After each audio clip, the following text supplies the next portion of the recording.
Hello students, welcome to the IOQJS 2021 and 2022. This side Pushpendra Singh Rajawat and I am from Chemistry Department PCCP. Students यहाँ पे अपन थोड़ा सा analysis देखेंगे कि इस बार जो आपका आईजीएसओ का पेपर है जिसका स्टेज 1 पेपर है IOQJS उसमें किस तरीके के क्वेश्चंस आएंगे। थोड़ा सा पैटर्न चेंज हुआ है लास्ट ईयर से और जो आपका पेपर होने वाला था वो थोड़ा सा डिले होके अब आपका पेपर होगा मार्च के अंदर।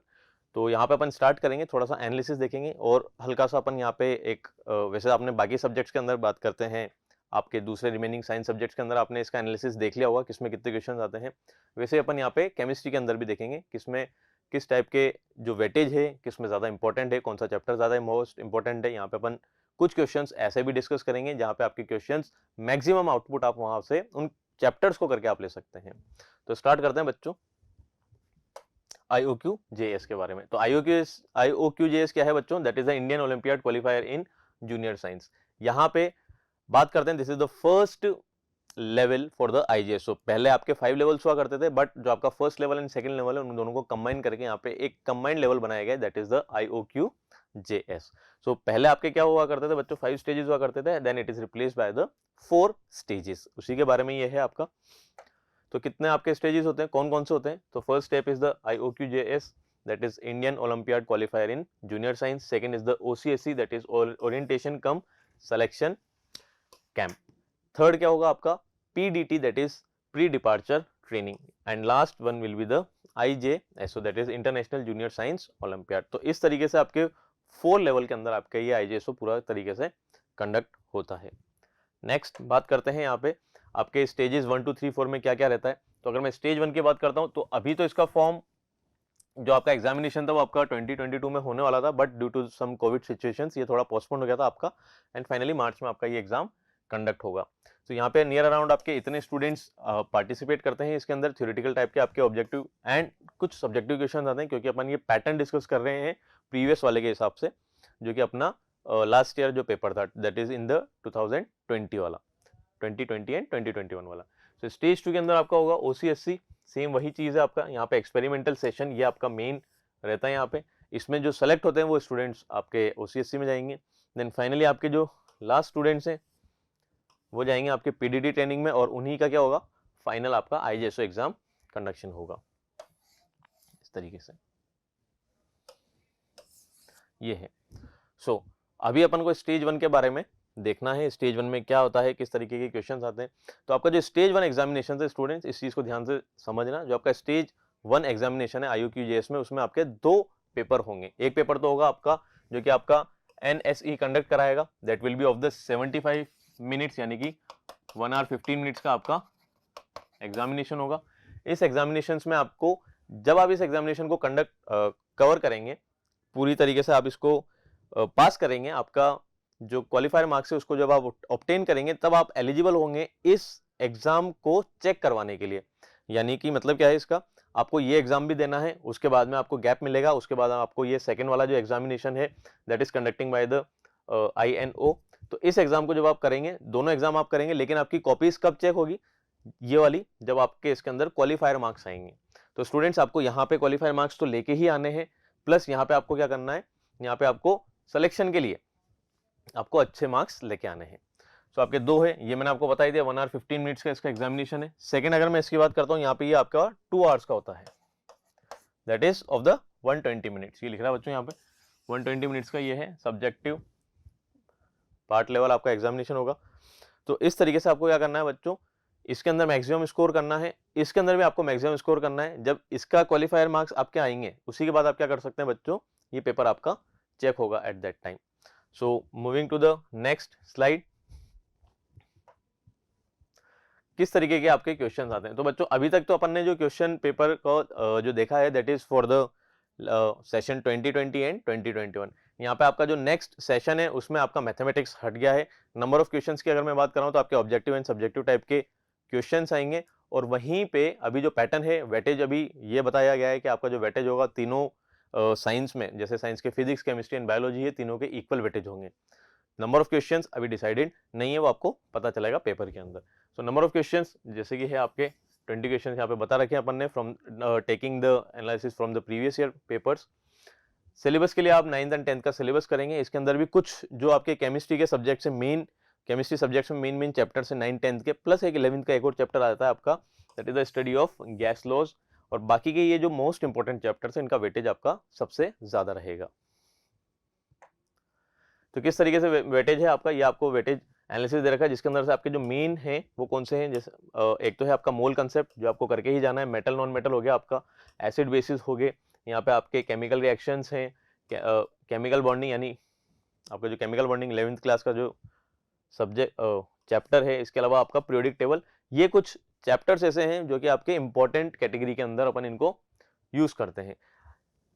अपन को प्रिपरेशन तो सभी की करनी है, बट अगर अपन इन चैप्टर्स को भी अच्छे से प्रिपेयर कर रहे हैं तो भी अपने मोर देन मैक्सिमम मार्क्स यहाँ पे ऑब्टेन होते हैं। तो ये तो हुआ बच्चों पूरा का पूरा एनालिसिस अपने IOQJS के बारे में। तो अब अपन मूव करते हैं आगे क्विज के बारे में। तो क्विज में अपन यहाँ पे कुछ सैंपल क्वेश्चंस को लेंगे और उनको अपन डिस्कस करेंगे। So students, question number first क्या कह रहा है, that is in the process of burning of magnesium in air magnesium undergoes. तो बच्चों क्या होता है जब अपन मैग्नीशियम को ऑक्सीजन के प्रेजेंस में, यानी अगर मैं एयर की बात करूंगा तो अगर मैं इसको बर्न करता हूं तो बर्निंग किसकी वजह से होती है, due to the presence of the oxygen. So when magnesium burns in the presence of air that is in the presence of oxygen, ये क्या फॉर्म करेगा, ये फॉर्म करेगा आपका मैग्नीशियम ऑक्साइड। अगर मैं बात करता हूँ ये आपका कौन से टाइप का रिएक्शन है, ये आपका रेडॉक्स रिएक्शन है। और वैसे अगर मैं बात करता हूँ ये कौन से टाइप का रिएक्शन है, यहाँ पे आपको ये कॉम्बिनेशन टाइप का रिएक्शन भी दिख रहा है, इसके रेडॉक्स के अंदर ही आपको ऑक्सीडेशन टाइप का भी रिएक्शन दिख रहा है। तो अपन को यहाँ पे सारी नॉलेज होनी चाहिए इसके बारे में। सो यहाँ पे आपको पूछा गया है दैट इज मैग्नीशियम अंडरगोस। तो मैग्नीशियम का यहाँ पे क्या हो रहा है, रिडक्शन हो रहा है, सब्लिमेशन हो रहा है, ऑक्सीडेशन हो रहा है, या सभी हो रहा है। तो यहाँ पे बच्चों आपने ये चीज तो देखी, देखो रिडक्शन और ऑक्सीडेशन एक साथ तो नहीं हो सकते, इसका मतलब ये वाला ऑप्शन तो क्या होगा, एंटायरली फॉल्स होगा। इस केस के अंदर क्या, अगर मैं यहाँ पे इनका ऑक्सीडेशन नंबर इनका लिखता हूं तो इसका ऑक्सीडेशन नंबर है 0, इसका 0 है, यहाँ पे मैग्नीशियम किस में है +2 में, और ऑक्सीजन किस में होगा -2 के अंदर। ये इनका क्या है, इनका ऑक्सीडेशन नंबर मैंने इनका लिखा है। वैसे आप यूं भी देख सकते हैं, देखो मैग्नीशियम ऑक्सीजन के साथ में अटैच हो रहा है या ऑक्सीजन मैग्नीशियम के साथ में अटैच हो रहा है, तब जाके यहाँ पे मैग्नीशियम ऑक्साइड बन रहा है। तो यहाँ पे मैग्नीशियम का ऑटोमेटिकली क्या हो रहा है, ऑक्सीडेशन हो रहा है। अदरवाइज आप यहाँ पे देखना चाहते हो किसके बेसिस पे, ऑक्सीडेशन नंबर के बेसिस पे, तो आपने क्या देखा यहाँ पे 0 से कहाँ पे मूव कर रहा है +2 पे। एंड अगर मैं बात करता हूँ ऑक्सीडेशन नंबर, यहाँ पे अगर इंक्रीज होता है यानी पॉजिटिव डायरेक्शन में अगर मूव कर रहे हैं, इसका मतलब यहाँ पे क्या हो रहा है, आपका ऑक्सीडेशन हो रहा है। ठीक है, तो उसके हिसाब से आपको ये चीज ध्यान रखनी है, इफ ऑक्सीडेशन नंबर इंक्रीजेस, अगर ऑक्सीडेशन नंबर बढ़ रहा है, बढ़ने का मतलब है पॉजिटिव डायरेक्शन में अगर वो मूव कर रहा है, तो आप क्या बोलेंगे, यहाँ पे प्रोसेस कौन सा होगा, ऑक्सीडेशन। अगर मैं इसका रिवर्स बात करता हूँ, रिडक्शन के केसेस में क्या होता है, रिडक्शन के केस में होगा ऑक्सीडेशन नंबर डिक्रीजेस। ठीक है, अगर मैं ऑक्सीजन के रिस्पेक्ट में बात करता हूं तो ऑक्सीजन का क्या हो रहा है, यहाँ पे ऑक्सीजन का हो रहा है यहाँ पे रिडक्शन। तो यहाँ पे मैग्नीशियम का पूछा है, मैग्नीशियम का है क्या, reduction. So C is the correct answer for this question. Now moving to the next question, that is which of the following is an example of oxidation reaction. इसमें से कौन सा जो रिएक्शन है वो ऑक्सीडेशन रिएक्शन का example है। आपको पता है बच्चों, अभी अपन ने डिस्कस करा है, that is if the oxidation number increases. अगर ऑक्सीडेशन नंबर क्या हो रहा है बच्चों, बढ़ रहा है, तो आप क्या बोलेंगे, कौन सा प्रोसेस होगा, ऑक्सीडेशन होगा। तो अगर ऑक्सीडेशन नंबर के बेसिस पे आप बता सकते हैं तो इस तरीके से बता सकते हैं ऑक्सीडेशन। सेकंड पार्ट आप क्या बोल सकते हैं, that is the loss of electrons. अगर इलेक्ट्रॉन्स का क्या हो रहा है, लॉस हो रहा है, तो उस प्रोसेस को भी आप किसके अंदर कंसिडर करेंगे, ऑक्सीडेशन के अंदर कंसिडर करेंगे। तो क्वेश्चन में पूछा है विच of the following is an example of oxidation reaction. यहाँ पे आपको 4 ऑप्शंस दे रखे हैं। सो Sn+2 -2 इलेक्ट्रॉन्स गिव्स Sn+4। तो आप ये देखें Sn+2 से कहां पे जा रहा है, ये +4 के अंदर जा रहा है, यानी ऑक्सीडेशन नंबर क्या हो रहा है, इसका oxidation number is increasing, oxidation number इसका बढ़ रहा है, इसका मतलब ये किसका एग्जांपल है, it is an example of oxidation. वैसे भी आप देख सकते हैं इट इज गेनिंग इलेक्ट्रॉन्स। यहाँ पे क्या हो रहा है आपके, सॉरी ये माइनस लिखा हुआ है, तो यहां से क्या हो रहा है, इलेक्ट्रॉन्स का लॉस हो रहा है। सो this is the loss of electrons. इस वजह से आप इसको क्या बोल सकते हैं, इस वजह से आप इसको वापस से सेम बोल सकते हैं, that here oxidation process is going on. Second वाले केस में देखते हैं Fe+3 से किस में कन्वर्ट हो रहा है, Fe+3 plus electron gives Fe+2। तो ये इलेक्ट्रॉन को गेन कर रहा है, सो this is the gain of electrons. तो यहाँ पे इलेक्ट्रॉन्स गेन हो रहे हैं, सो this is the reduction process. Otherwise आप ये भी देख सकते हैं +3 ऑक्सीडेशन नंबर से कहां पे मूव कर रहा है, ये +2 ऑक्सीडेशन नंबर पे मूव कर रहा है। तो इस वजह से क्या हो गया, आपका रिडक्शन है, that is the decrease in the oxidation number. ये पार्ट यहाँ पे एक्स्ट्रा कॉपी है। थर्ड की बात करते हैं, that is Cl2। This is not Cl2, this is chlorine molecule. So Cl2 +2 electron gives 2Cl-। यहाँ पे चार्ज इसके ऊपर है, this is nothing. So Cl2 यानी क्लोरीन मॉलिक्यूल 2 इलेक्ट्रॉन्स को ले रहा है एंड 2 क्लोराइड आयंस बना रहा है। तो यहाँ पे अगर मैं इसके ऑक्सीडेशन नंबर की बात करता हूँ, it is having the oxidation number of 0, gaining 2 electrons, it is acquiring -1 charges on each chloride ion on chlorine atom and forming the chloride ion. तो यहाँ पे आपका क्या है, 0 से -1 की तरफ मूव कर रहा है, यानी कि oxidation number is decreasing, negative side में मूव कर रहा है, ऑक्सीडेशन नंबर डिक्रीजिंग, या फिर आप कह सकते हैं there is the gain of electrons. So ये प्रोसेस कौन सा होगा आपका, रिडक्शन, ये भी है आपका reduction. Fourth option is none of this. So आपका करेक्ट, आपने पहले ही आंसर देख लिया था बट अपन ने सारे ऑप्शंस यहाँ पे डिस्कस करें। तो आपका जो फर्स्ट ऑप्शन है ए है, ये क्या होगा आपका correct, that here the oxidation process is going on. चलिए स्टूडेंट्स मूव करते हैं नेक्स्ट क्वेश्चन की तरफ। चलिए तो नेक्स्ट क्वेश्चन की अगर अपन बात करते हैं, in the reaction PbO plus C gives Pb plus CO।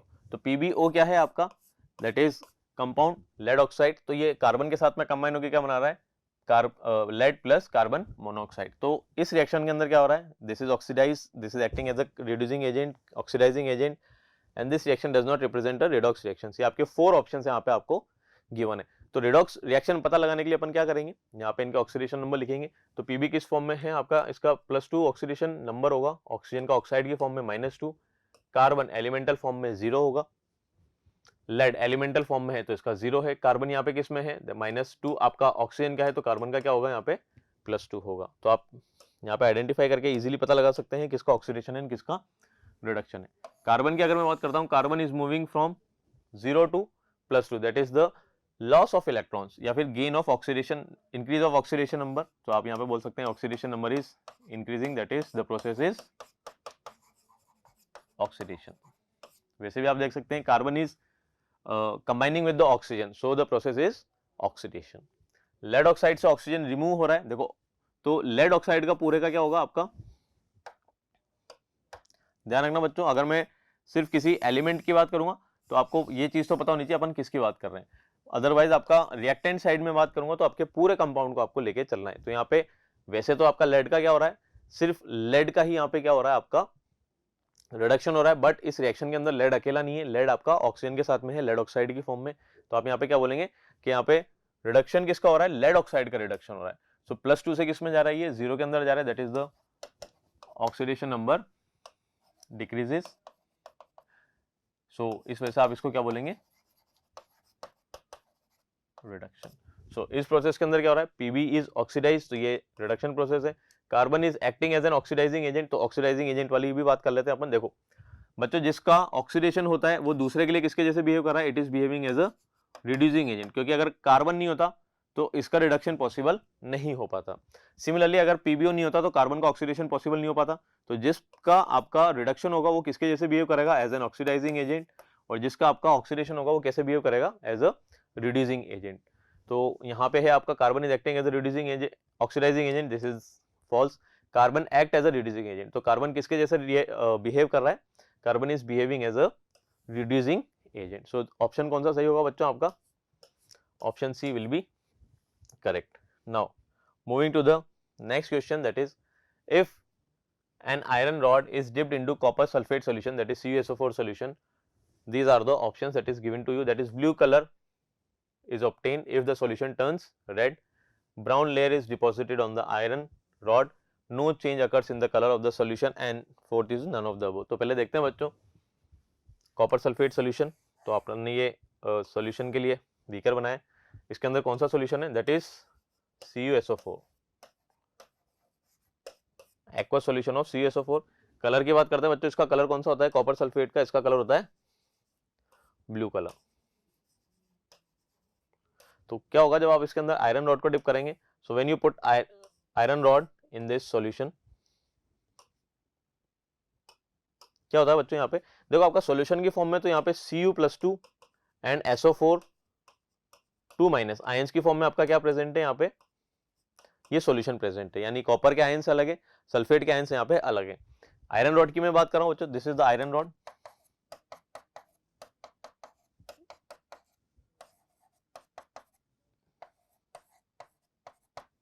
Now copper की बात करते हैं तो copper is what, copper is less reactive than that of the iron. So आपका आयरन ज्यादा रिएक्टिव है, वो कॉपर को क्या करेगा, इसके सॉल्ट सॉल्यूशन से इसको डिस्प्लेस करेगा। तो जब ये इसको डिस्प्लेस करेगा, what will be the reaction, the reaction will be CuSO4 aqueous plus iron. So iron is displacing copper from the copper sulfate solution and forming the ferrous sulfate FeSO4 plus iron is plus copper plus copper is giving out from it is getting out from the solution. So आपका iron sulphate यहाँ पे बन रहा है और जो आपका copper है वो सॉल्यूशन से बाहर की तरफ जा रहा है. तो बाहर कहाँ पे जाएगा बच्चों? जहां से आपका आयरन निकल रहा है. तो आपको यहाँ पे क्या देखने को मिलेगा? आपको यहाँ पे ये देखने को मिलेगा कि जब आपका आयरन सॉल्यूशन के अंदर जा रहा है तो आपका कॉपर क्या होगा? इस रॉड के ऊपर आके डिपॉजिट होगा. So it is depositing over the rod. तो आपको जो कॉपर का पार्ट है वो कहाँ पे डिपॉजिट होता हुआ दिखेगा? आपको इस आयरन रॉड के ऊपर डिपॉजिट होता हुआ दिखेगा. अब कलर की बात कर लेते हैं. Copper sulphate is blue in colour while ferrous sulfate is green in color. Now moving to the options. अब एक बार सारे options देख लेते हैं. If then iron rod is dipped in copper sulfate solution, blue color of the solution turns red. So red तो आपका नहीं होता, green होता है. Brown layer is deposited on the iron rod. ये चीज अभी अपन ने देखी है कि इसके ऊपर कौन सी लेयर डिपॉजिट हो जाएगी? ब्राउन कलर की लेयर आएगी. No change occurs in the solution. तो ऐसा बिल्कुल नहीं है, बहुत सारे चेंजेस हो रहे हैं जो अपन ने देखे हैं. ये ऑप्शन भी नहीं है. सो आपका करेक्ट ऑप्शन कौन सा होगा students? That is the option number B. So option B is the correct answer for this question. Now moving to next question, that is what will happen if copper piece is dipped in aqua solution of silver nitrate for quite some time. बच्चों ये जो reaction होगी थोड़ी सी slow होगी क्योंकि दोनों ही जो आपके मेटल्स हैं, जैसे कि कॉपर की बात करते हैं, सिल्वर की बात करते हैं, ये आपके लीस्ट रिएक्टिव मेटल्स की कैटेगरी के अंदर आते हैं. तो यहाँ पे जो रिएक्शन होगी आपकी डिस्प्लेसमेंट रिएक्शन होगी. और रेडॉक्स की बात करेंगे तो it is also redox reaction. Previous reaction थी वो भी आपकी रेडॉक्स ही रिएक्शन थी. तो क्या होगा चेंज यहाँ पे एक बार देखते हैं. तो आपने क्या पुट करा है? You have put the copper piece किसके अंदर? In the silver nitrate solution. That is colourless solution होगा आपका AgNO3 का. क्या फॉर्म करेगा यहाँ पे? नाउ आपको ऑप्शंस गिवन है. पहले मैं आपको बताता हूँ यहाँ पे क्या क्या चीजें होगी, क्या क्या जो चेंजेस है वो आप ऑब्जर्व करेंगे. सो copper is displacing silver from silver nitrate solution. So it is forming copper nitrate CuNO3 whole twice and silver is getting out from this solution. So options क्या हैं? That is solution will remain colorless. So आपका solution कैसा रहेगा? colorless रहेगा. या second solution will turn blue. third है आपका silver will deposit on the copper piece and fourth is bubbles of brown gas will be formed around. तो आपके bubbles तो यहाँ पे form हो नहीं रहे हैं बच्चों. There is no bubbles forming क्योंकि यहाँ पे कोई गैस इवॉल्व नहीं हो रही है. Silver will deposit on the copper piece. This is true. यहाँ पे क्या होगा बच्चों? जो आपका सिल्वर होगा वो यहाँ पे डिपॉजिट हो जाएगा. नेक्स्ट है स्टूडेंट्स आपका that solution will remain colourless. तो बच्चों यहाँ पे कलरलेस सोल्यूशन नहीं होगा. नेक्स्ट है सोल्यूशन विल टर्न ब्लू. तो बच्चों कलरलेस सोल्यूशन इसलिए नहीं होगा क्योंकि आपका कॉपर का यहाँ पे क्या बन रहा है? सोल्यूशन बना है. तो ये हमेशा कलर्ड ही आएगा आपका जनरल केसेस के अंदर. यहाँ पे कौन से कलर का आपका फॉर्म होगा? यहाँ पे आपका ब्लू कलर का एक्वा सॉल्यूशन फॉर्म होगा. So it will not remain colourless. तो ये ऑप्शन क्या होगा? आपका कैंसिल हो जाएगा. नेक्स्ट ऑप्शन क्या है आपका? Solution will turn blue. तो ये ऑप्शन आपका सही है. तो बच्चों आपके यहाँ पे 4 ऑप्शंस में से 2 गलत हैं और 2 सही है. कौन कौन से सही है? आपके 2 सही है और आपका 3 सही है. इनको अपन अगर ऑप्शंस में देखते हैं तो आपका ऑप्शंस में क्या क्या अवेलेबल है? 2 and 3 both are correct. So correct option is what? Correct option is the C. Now moving to the next question. So next question क्या कह रहा है बच्चों? Which of the following fuel has the highest calorific value? तो यहाँ पे किसकी calorific value सबसे ज्यादा है? तो बच्चों इस चीज को हमेशा याद रखना. जो आपकी कैलोरीफिक वैल्यू होती है वो आपकी जनरल केसेस के अंदर solid fuel, then liquid fuel and then gaseous fuel की होती है. तो इन केसेस में अगर मैं बात कर रहा हूँ petrol, hydrogen, LPG and natural gas, तो यहाँ पे आपका जनरली 2 ही केसेस हैं, liquid fuel and gaseous fuel. तो इन सभी के अंदर जो सबसे ज्यादा कैलोरीफिक वैल्यू होती है वो होती है आपकी हाइड्रोजन की. उसके बाद में आएगी आपकी LPG की, फिर आएगी आपकी नेचुरल गैस की एंड लास्ट में आएगी आपकी पेट्रोल की. सो हाईएस्ट कैलोरीफिक वैल्यू किसकी होती है? आपकी हाइड्रोजन की. This is having the highest calorific value. और अगर मैं क्लीनर फ्यूल्स की बात करूंगा so it is one of the most cleaner fuels. क्योंकि यहाँ पे क्या होता है? जब आपका हाइड्रोजन ऑक्सीजन के प्रेजेंस में बर्न होगा तो यहाँ पे क्या बनेगा? सिर्फ H2O ही फॉर्म होगा. That is water is only forming here. वहीं आपके अगर नेचुरल गैस की भी बात करूंगा तो नेचुरल गैस में भी आपका क्या फॉर्म होता है? नेचुरल गैस में carbon dioxide and water vapour is forming. तो वाटर वेपर तो यहाँ भी फॉर्म हो रहे हैं, वाटर वेपर यहाँ भी फॉर्मिंग हो रहे हैं, दोनों ही आपके ग्रीन हाउस गैस के जैसे वर्क करेंगे, बट यहाँ पे एक्स्ट्रा CO2 भी फॉर्म हो रहा है, that is also acting as a greenhouse gas. So ये भी आपका अच्छा है, क्लीनर है, ये भी क्लीनर है, लेकिन यहाँ पे ये CO2 फॉर्म करता है, that is more actively forming what green house gases. इसके अंदर सिर्फ आपका H2O फॉर्म होगा, बट फिर भी अपन हाइड्रोजन को यूज नहीं करते, तो इसकी कुछ लिमिटेशंस है, इस वजह से अपन हाइड्रोजन फ्यूल को यूज नहीं करते हैं। सो अगर मैं उसके अलावा बात करता हूँ, LPG that is also hydrocarbon, ये भी आपका हाइड्रोकार्बन है, तो इनकी बर्निंग में आपको carbon dioxide and water vapours ही फॉर्म होंगे। पेट्रोल भी आपका हाइड्रोकार्बन है, बट यहाँ पे कुछ इंप्योरिटीज भी होगी, उन इंप्योरिटीज की वजह से यहाँ पे सल्फर डाइऑक्साइड या ऑक्साइड्स, नाइट्रोजन के ऑक्साइड्स यहाँ पे फॉर्म होते हुए आपको दिखेंगे। तो इस वजह से यहाँ पे कुछ पोल्यूटेंट्स ज्यादा फॉर्म होंगे as compare to these. So instead of using, just an advice, instead of using this as a fuel, we have to use what? We have to use LPG and CNG as a fuel. So इसके लिए अगर मैं बात करता हूँ, तो it is having what? It is having the maximum calorific value. So यहाँ पे करेक्ट ऑप्शन क्या होगा आपका? यहाँ पे जो आपका है correct option, that is the option number B. Now students, moving to another question, that is which of the following orbital does not make sense? तो यहाँ पे कौन सा ऑर्बिटल है जो कि यहाँ पे सेंस बिल्कुल नहीं बनाता है? आपको ये चीज ध्यान रखनी है बच्चों, जो आपका ऑर्बिटल है वो किसके भी ऊपर डिपेंड करेगा? ऑर्बिटल के लिए अपन M बोलते हैं, that is the magnetic quantum number. ये डिपेंड करता है किसके ऊपर? ये डिपेंड करता है आपका L के ऊपर, that is the azimuthal quantum number. और इसकी वैल्यू किसके ऊपर डिपेंड करेगी? इसकी वैल्यू डिपेंड करेगी आपकी प्रिंसिपल क्वांटम नंबर के ऊपर। अगर मैं L की वैल्यू की बात करता हूँ, तो L की वैल्यू कहां से कहां तक हो सकती है? N पे किस तरीके से डिपेंड करेगी? It will vary from 0 to N-1।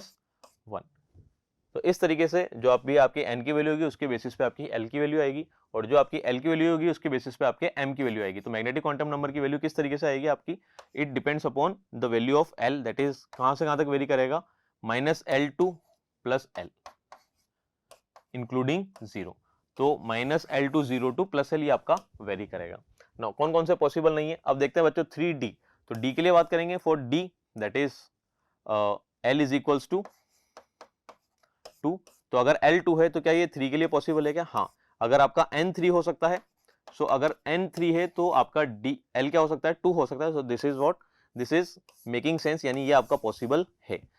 3F के लिए बात करते हैं, तो F के लिए क्या होगा बच्चों? F के लिए होगा आपका L is equals to 3। Now यहाँ पे F क्या हो गया बच्चों? F के लिए आपका L इज इक्वल्स टू 3, यानी अजीमुथल क्वांटम नंबर आपका 3 आ रहा है, और आपका N क्या गिवन है? N is given that is 3। सो यहाँ पे आपका जो L है दैट इसकी जो वैल्यू है ये आपके N के बराबर कभी भी नहीं आ सकती, इससे ये कम हमेशा कम रहेगी। लेकिन ध्यान रखना, नंबर ऑफ सब शेल्स कितने होते हैं किसी भी शेल के अंदर, वो प्रिंसिपल क्वांटम नंबर के बराबर ही होते हैं। यहाँ पे अपन 1 से स्टार्टिंग करते हैं, 1 2 3 4 5, यहाँ पे अपन 0 से स्टार्टिंग करते हैं, तो ये एक हमेशा कम ही रहेगा। So this will not be possible. तो ये आपका क्या होगा? ये कभी भी पॉसिबल नहीं हो पाएगा। 5P के लिए बात करते थे, क्या 5P पॉसिबल है? तो 5P के लिए मैं बात करता हूँ, तो यहाँ पे N कितना है? N is equals to 5, and P के लिए आपका क्या होगा? N is equals to L is equals to 1, L is equals to 1। So 5 के लिए 1 पॉसिबल है। 5 के लिए L की कौन कौन सी वैल्यू पॉसिबल है? 0 1 2 3 एंड 4 वैल्यूज आर 4, यानी टोटल 5 वैल्यूज पॉसिबल है। तो ये आपके सबशेल्स बनेंगे। इनमें से एक सबशेल कौन सा है? 1 वाला सबशेल, तो ये भी आपका पॉसिबल है। 7S की बात करें, यहाँ पे N कितना है? 7। तो 7 के लिए आपके L की वैल्यूज कहां तक पॉसिबल है? 0 1 2 3 4 5 6, इतनी सारी वैल्यूज आपकी पॉसिबल है, जिसके अंदर से आपका ये है S, that is L is equals to 0। तो ये चीज भी आपका क्या है? पॉसिबल है। तो इनमें से कौन सा पॉसिबल नहीं है? That is not making sense. तो कौन सा सेंस नहीं बना पा रहा है? तो यहाँ पे अगर मैं ऑप्शन टिक करता हूं, तो कौन सा ऑप्शन आपका करेक्ट होगा? तो आपका ये ऑप्शन करेक्ट है, because it does not make any sense. ये आपका कोई सेंस नहीं बना रहा, बिकॉज ये ऐसा कभी पॉसिबल हो ही नहीं पाता। इसके पीछे का रीजन अपन ने देख ही लिया। यहाँ पे इन वैल्यूज को, इन चीजों को आपको ध्यान रखना है, किसकी वैल्यूज कहां से कहां तक वेरी करती है। ठीक है students? Now option B is correct for the question number 7. Now moving to the next question, that is the maximum number of electrons that can be accommodated in S, P and D subshells respectively. तो कितने number of electrons जो कि accommodate हो सकते हैं in this S, P and D subshells? ध्यान रखना बच्चों, अगर यहाँ पे सबशेल्स लिखा है, अगर यहाँ पे ऑर्बिटल होता तो बच्चों कोई सा भी ऑर्बिटल हो, एक ऑर्बिटल में मैक्सिमम 2 इलेक्ट्रॉन्स ही आते हैं। इस चीज का आपको हमेशा ध्यान रखना है, that in any orbital maximum 2 electrons can be filled. But ये आपको सबशेल्स गिवन है, तो सबशेल्स के लिए आपको क्या करना है, इसमें कितने ऑर्बिटल्स हैं, इसमें कितने ऑर्बिटल्स हैं, इतने किसमें ऑर्बिटल्स हैं, वो फाइंड आउट करना है। और एक ऑर्बिटल में मैक्सिमम 2 इलेक्ट्रॉन्स आ सकते हैं। तो यहाँ पे कितने ऑर्बिटल्स पॉसिबल हैं, यहाँ पे 1 ऑर्बिटल पॉसिबल है, यहाँ पे 3 ऑर्बिटल्स पॉसिबल है, यहाँ पे आपके 5 ऑर्बिटल्स पॉसिबल है। ऑर्बिटल्स को अपन यहाँ पे स्क्वायर से बता रहे हैं, तो दिस इज 1 स्क्वायर, तो ये आपका s हो जाएगा। यहाँ पे आपके 3 इक्वल स्क्वायर्स मैंने बना दिए, ये आपका p हो जाएंगे, जहाँ पे 3 स्क्वायर्स आपको दिख रहे हैं। d के लिए मैंने यहाँ पे 5 स्क्वायर्स बना दिए, तो ये आपका क्या हो जाएगा, आपका d हो जाएगा, d सबशेल। तो दीज आर द ऑर्बिटल्स। तो टोटल ऑर्बिटल्स कितने हो रहे हैं, 3 + 1 4, 4 + 5 9। तो आपके टोटल 9 ऑर्बिटल्स हैं और एक ऑर्बिटल में मैक्सिमम 2 इलेक्ट्रॉन्स आ सकते हैं। सो यहाँ पे मैक्सिमम कितने इलेक्ट्रॉन्स आ सकते हैं आपके, तो मैक्सिमम 9 × 2 इलेक्ट्रॉन्स यहाँ पे फिल्ड हो सकते हैं। इनको फिल करके भी आपको बता देते हैं। सो इसके अंदर मैक्सिमम 2 इलेक्ट्रॉन्स है। यहाँ पे कितने इलेक्ट्रॉन्स हैं बच्चों, 6। सो 2 + 6, यहाँ पे मैक्सिमम कितने इलेक्ट्रॉन्स हैं, 1 2 3 4 5। पहले सिंगली फिल्ड होते हैं, 1 2 3 4 5, देन आपकी पेयरिंग स्टार्ट होती है। तो 2 + 6 + 10, नाउ टोटल कितने इलेक्ट्रॉन्स हो गए आपके, 18 इलेक्ट्रॉन्स हो गए। ठीक है, तो टोटल कितने इलेक्ट्रॉन्स होते हैं आपके S, P and D subshell में कंबाइन मिला के अगर बात करेंगे, so that will be equal to 18। अगर ऑर्बिटल्स कितने होते हैं यहाँ पे, तो ऑर्बिटल्स की बात करेंगे, that will be equal to 1 + 3 + 5। तो आपके 9 ऑर्बिटल्स यहाँ पे पॉसिबल हैं मैक्सिमम। इलेक्ट्रॉन्स की बात अलग कर ली। अगर यहाँ पे क्वेश्चन सिर्फ ऑर्बिटल के ऊपर पूछा जाता, how many electrons are possible in any of the orbital, then answer will be always 2। Now so आपका पूछा गया है सबशेल में, तो अपन सबशेल के हिसाब से यहाँ पे आंसर करते हैं बच्चों। तो सबशेल के हिसाब से आंसर कितना होगा, सो देखो S में कितने हैं 2, P में कितने हैं 6, D में कितने हैं 10, टोटल 18 है। तो यहाँ पे आपको दिख गया होगा बच्चों 2 6 एंड 10। सो कौन सा ऑप्शन करेक्ट है, option C is correct for question number 8. Now students, moving to the next question. The next question कह रहा है आपका sodium tungstate has formula Na2WO4, lead phosphate has formula Pb3PO4 whole twice. Now formula for the lead tungstate should be, तो क्या formula होगा lead tungstate का, तो आपको फाइंड आउट करना है। तो यहाँ पे आपका क्या गिवन है, आपका सोडियम टंगस्टेट गिवन है, दैट इज Na2WO4। ये बना किस तरीके से, ये आपका बना है सोडियम से एंड टंगस्टेट आयन से। तो यहाँ पे इसकी वैलेंसी 1 है, टंगस्टेट यहाँ पे इसकी वैलेंसी कितनी है 2 है, तब जाके आपका क्या फॉर्म हुआ है, ये फॉर्मूला फॉर्म हुआ है। तो आपको यहाँ पे इसकी वैलेंसी पता चली गई होगी, टंगस्टेट की वैलेंसी कितनी है 2, जो कि इसके ऊपर चार्जेस है वही इसकी वैलेंसी होती है। आयन के ऊपर जो चार्ज प्रेजेंट होता है या रेडिकल के ऊपर जो चार्ज प्रेजेंट होता है वही उसकी वैलेंसी के जैसे वर्क करता है। Now next is lead phosphate, तो आपको गिवन है यहाँ पे Pb3PO4 होल ट्वाइस। ये बना किससे है, लेड से एंड फॉस्फेट आयन से। So what is lead ion, Pb+2 phosphate ion क्या होता है PO4 3-। ये अपने को पता है, इस वजह से अपन ये चीज फाइंड आउट कर पा रहे हैं। तो इसकी वैलेंसी 2 है, इसकी वैलेंसी 3 है, और जब ये कंबाइन करेंगे इनकी वैलेंसी क्रिस क्रॉस होगी और यहाँ पे आपका क्या बनेगा, लेड फॉस्फेट बनेगा। तो बच्चों यहाँ पे आपको फॉस्फेट की वैलेंसी भी पता चल गई, आपको यहाँ पे लेड की भी पता चल गई, टंगस्टेट की भी पता है, और आपको सोडियम की भी पता है। नाउ आपको गिवन क्या क्या पूछा है, आपको लेड टंगस्टेट के बारे में पूछा है। तो what is lead Pb+2, what is tungstate WO4 2-। तो इसकी वैलेंसी 2 है, इसकी वैलेंसी 2 है, दोनों में जो कॉमन फैक्टर है वो 2 है, इस वजह से यहाँ पे क्या आएगा, आपका दोनों कॉमन फैक्टर डिवाइड हो जाएंगे, एंड आप कॉमन फैक्टर से डिवाइड करेंगे तो आपका 1 आएगा। And what would be the answer, that is PbWO4।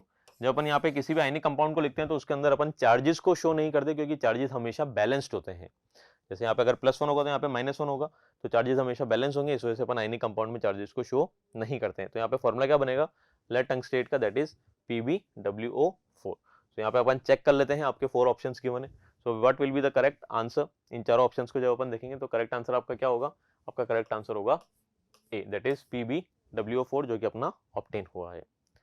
Now students, moving to the next, that is pick out the isoelectronic structure from the following। यहाँ पे कौन कौन से isoelectronic structures है उनको फाइंड आउट करना है अपने को। isoelectronic कौन से होते हैं स्टूडेंट्स, isoelectronic वो होते हैं that have the same number of electrons, जिनके अंदर इलेक्ट्रॉन्स क्या होते हैं सेम होते हैं, उनको अपन क्या बोलते हैं आइसोइलेक्ट्रॉनिक बोलते हैं।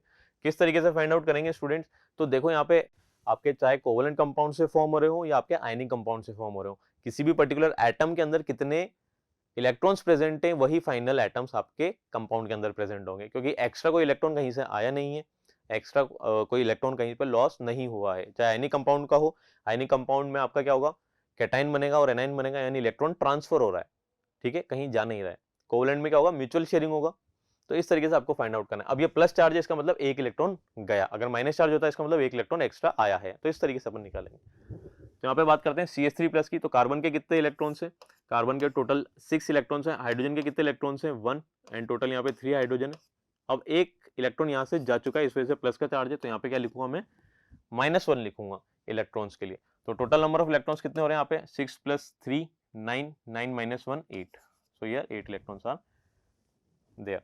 नाइट्रोजन के लिए बात करेंगे, नाइट्रोजन के अंदर है 7, हाइड्रोजन के लिए 1 होते हैं और कोई चार्ज नहीं है, तो टोटल इलेक्ट्रॉन्स कितने होंगे, 10। H3O+ के लिए बात करते हैं, तो H3O+ में हाइड्रोजन में है 1 इलेक्ट्रॉन, टोटल आपके 3 है, प्लस ऑक्सीजन में कितने इलेक्ट्रॉन्स हैं आपके, 8 इलेक्ट्रॉन्स है। प्लस का चार्ज बता रहे हैं यहाँ पे that 1 electron has been lost, एक इलेक्ट्रॉन यहाँ से जा चुका है, गुम चुका है। तो कितना होगा यहाँ पे टोटल, 8, दैट इज 10, 7 + 3 10। CH3-, तो CH3- में कार्बन के कितने होंगे, कार्बन के होंगे यहाँ पे 6, प्लस हाइड्रोजन के हैं 1 इलेक्ट्रॉन्स, टोटल यहाँ पे 3 हाइड्रोजन है एंड 1 इलेक्ट्रॉन यहाँ पे आ रहा है। तो इलेक्ट्रॉन इज एडिंग, तो इलेक्ट्रॉन ऐड हो रहा है, that is will be equal to +1। तो 6 + 3 9 + 1 10। तो कौन कौन सा आइसोइलेक्ट्रॉनिक है बच्चों, यहाँ पे आपको दिख रहे हैं किन किन में इलेक्ट्रॉन्स का नंबर सेम आ रहा है, that is 3rd, 2nd and 4th। तो इन सभी के अंदर इलेक्ट्रॉन्स का नंबर सेम आ रहा है। सो करेक्ट आंसर क्या होगा आपका, correct answer will be option D. Now moving to next, that is how many unpaired electrons are there in Ni+2 ion। तो Ni+2 ion, that is atomic number 28। तो पहले अपन को ion का electronic configuration लिखेंगे, उससे पहले अपन एटम का electronic configuration लिखेंगे। यहाँ पे अपन ऑर्बिटल्स के साथ में इलेक्ट्रॉन्स को भी बनाएंगे, उसके बाद देखेंगे यहाँ पे कितने इलेक्ट्रॉन्स यहाँ पे अनपेयर्ड है। तो Ni के लिए अगर अपन इलेक्ट्रॉनिक कॉन्फ़िगरेशन लिखेंगे, that is 1s2 2s2 2p6 3s2 3p6, 3p के बाद में कौन फिल होगा, आपका होगा 4s। इसके अंदर 2 इलेक्ट्रॉन्स फिल होंगे, उसके बाद में आपके 3d की फिलिंग होंगे। So 4s2 and then 3d, total कितने इलेक्ट्रॉन्स हैं, 8। So that will be equal to 3d8 and 4s2। Now आपका जब Ni+2 आयन बनेगा, तो Ni+2 आयन कब बनेगा, जब आपके 2 इलेक्ट्रॉन्स यहाँ से लॉस्ट हो जाएंगे या लूज हो जाएंगे। तो 2 इलेक्ट्रॉन्स यहाँ से क्या हो रहे हैं, रिमूव हो रहे हैं। सो आपका Ni+2 का इलेक्ट्रॉनिक कॉन्फ़िगरेशन क्या आएगा, 1s2 2s2 2p6 3s2 3p6 and 3d8। आप चाहो तो इसको लिख सकते हो 4s0 भी लिख सकते हो। तो यहाँ पे अगर मैं बात कर रहा हूँ s के अंदर कितने इलेक्ट्रॉन्स हैं, 2 इलेक्ट्रॉन्स है, ये कंप्लीटली फिल है, ये भी कंप्लीटली फिल है, ये सभी अंदर के कंप्लीटली फिल है ऑर्बिटल्स। 3s2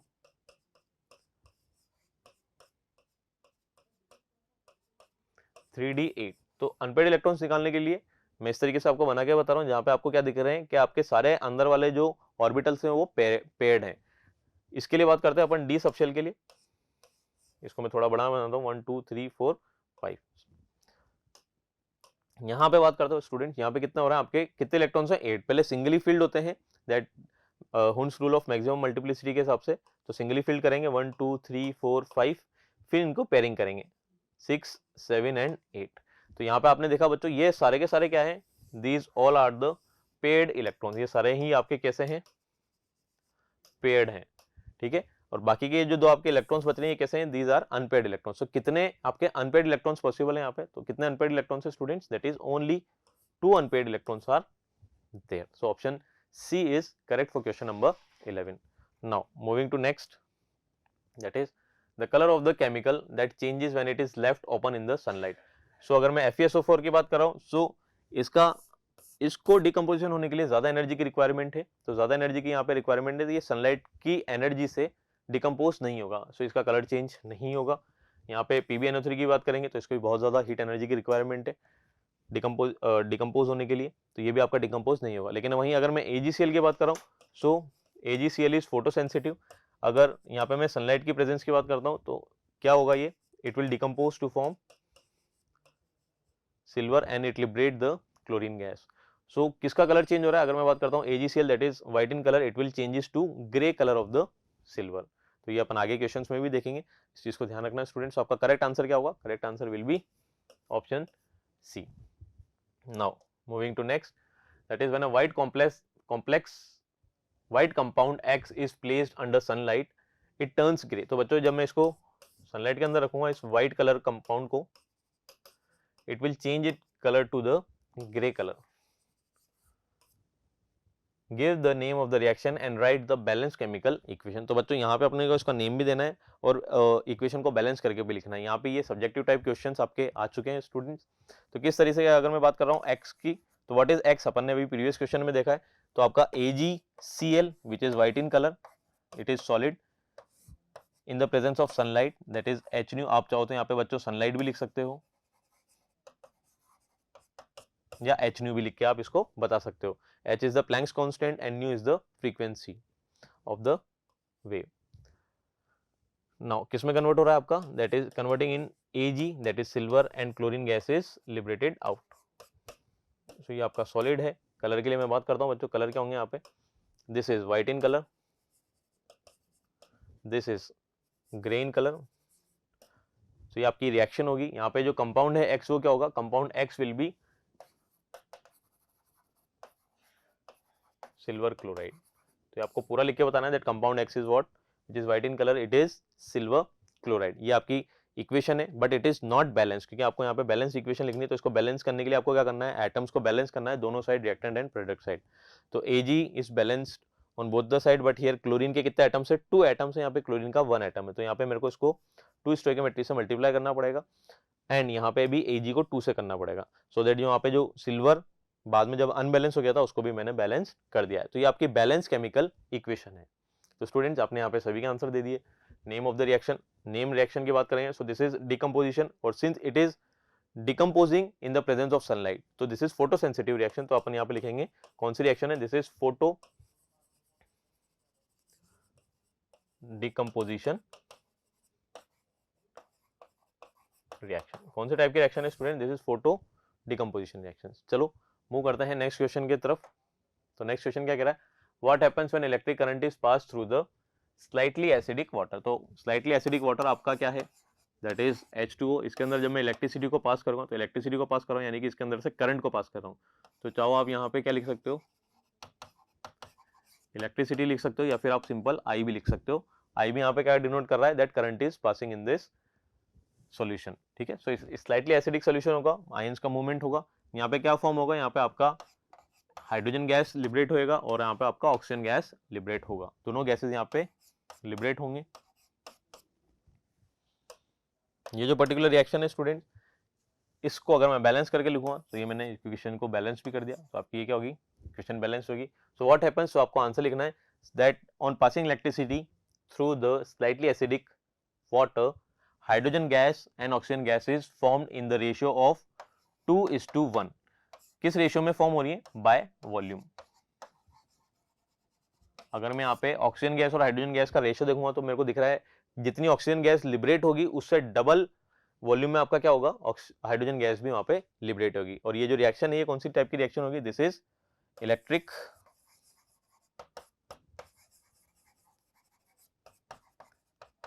डिकम्पोजिशन रिएक्शन होगी।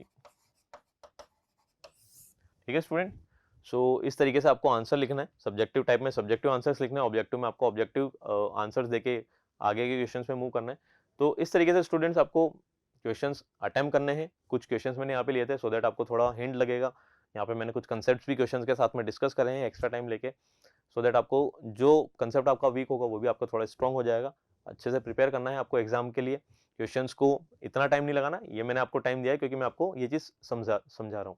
ठीक है, क्वेश्चंस को करने का अपन ने सारे ऑप्शंस को इवेलुएट करके देखा है। उन क्वेश्चंस के अंदर कौन कौन से कंसेप्ट और लग सकते थे वो चीज़ भी अपन ने यहाँ पे देखी है। तो इन चीज़ों को आपको ध्यान रखना है, कौन कौन से कंसेप्ट कहाँ कहाँ पे यूज में आ रहे हैं। कुछ क्वेश्चंस लिए थे अपन ने यहाँ पे, कुछ क्वेश्चन स्ट्रक्चर ऑफ एटम्स के हो गए, कुछ केमिकल रिएक्शंस के हो गए। तो इन टाइप के क्वेश्चंस अपन लेंगे आगे भी, अपन क्विज़ेस में और क्वेश्चंस लेंगे सैम्पल क्वेश्चंस के हिसाब से। सो स्टूडेंट्स यहाँ पे अपन इस क्विज को एंड करते हैं। आई होप आपने ये जो वीडियो थी आपने इसको एंजॉय करा होगा। यहाँ पे कुछ क्वेश्चंस आपने करे होंगे, इससे आपको बहुत कुछ सीखने को भी मिला होगा। तो स्टूडेंट्स मिलते हैं नेक्स्ट क्लास में। Thank you.